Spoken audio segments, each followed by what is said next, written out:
What's up, guys? So I didn't make a video on it, but the other day I made my Jeep Cherokee doors quick release, kind of like a Wrangler. And I guess I'm just gonna kind of make like a little tutorial on how quick or easy it is to pop the doors off. So ignore my bunk ass welds, but basically what I did was I cut the pin. I'll just show you.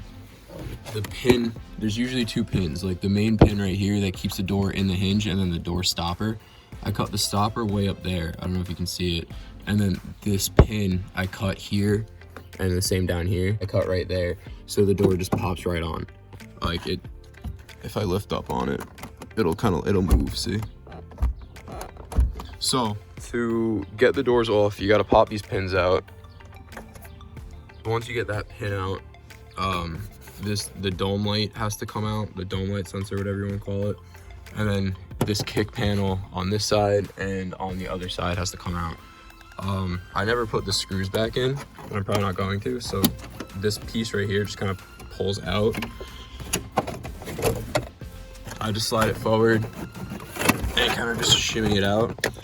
And then, so this wiring harness goes through over here, right? So this just mess of wires needs to come out. So I think it's on the driver's side, it's these three plugs right here, disconnected. You gotta kind of just fish them through this wire, like through this little hole. It's kind of a pain. It's honestly more of a pain to get them back in than out, but just pull on that. And then that's the inside grommet. And then you just gotta kind of fish them through a little bit. All right, so this is gonna be the best angle I can really get this at. Also, this is like on my iPhone, and it's probably gonna be edited also on my iPhone, so do what you will with that information. But so once these wires are out, that's really it. The door's ready to slide off. Like I said, I just gotta pop out this dome light sensor. I think it's a 15 mil, I think. But yeah, so now if you watch, the door, just pull up on it and it comes right off. Boom, doorless. All right, so I'm definitely not here to say that it looks cool with just the front doors off. Personally, I think it looks kind of doofy with just the front doors and full rears. But my plan is to get and make all four doors. I just wanted to get the fronts off first. And then I'm probably gonna try to do the rears different. I think I'm gonna use the, it's a 5/8 bolt that you just slide through the hinge instead of cutting the hinge on the door. I think I'm gonna try to do the rears that way and see how it goes. I mean, and then if not, I can just do it the way I did the fronts. But that's gonna be a further down, further down into the summer, once this whole Corona thing blows over and I can go find doors and whatnot. But yeah, so I guess I might be able to just leave my phone on the center console kind of right here and make kind of a time lapse of.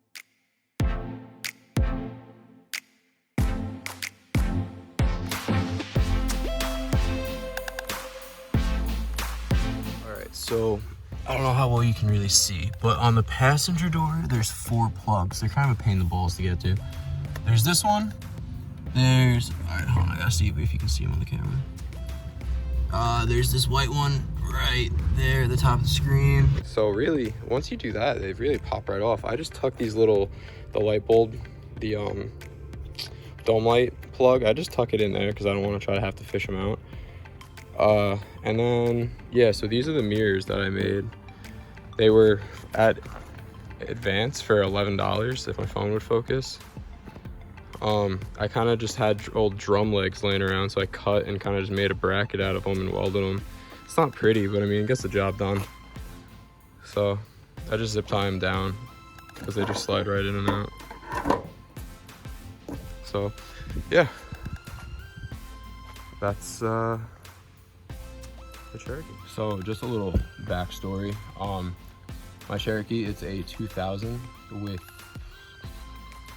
212,000 miles, I think it's up to. I bought it bone stock, and then I did the 3.5-inch Rubicon Express Superflex lift, and that ended up being far more than 3.5. The rear I had to end up getting shims for, and I did the Iron Rock off-road hack and tap for it. So now I have 2 front drive shafts in it. My front definitely did not sit nearly as high as the rear, and it still doesn't. And I put a 1-inch spacer in the front, and it still has some rake to it, but it's not nearly as bad as it was. What else is done to it? It has the extended brake lines, the ZJ steering upgrade, sway bar quick disconnects up front. I just cut the rear one out. I did the cut and fold actually on the rear of it. I don't know if you can, right there. I did the cut and fold. I did it a little lower than the body line that people normally follow, just because with the 31s that I have, I feel like one, the tires look too small with how big my lift ended up being anyway. And then if I did the full cut and fold, I think it would look even more doofy. So realistically, this thing's a daily driver. I unfortunately don't have anywhere to off-road it, so I really don't see that being much of an issue. Like I don't think I'm gonna need really more room back there for flex or anything, sadly.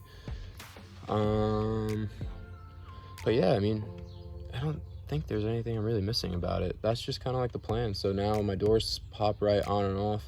It takes longer to get the doors on just because it's a pain in the balls to fish the wires back through. It's easier to get them out than to get the wires back through.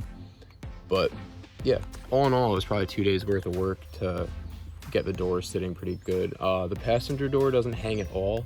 The driver door hangs a little bit because on the passenger door, Jeep pressed the pins in from the top, so you just had to cut them, and then you didn't have to do anything at the top. They were fine, so it's still like OEM fitment.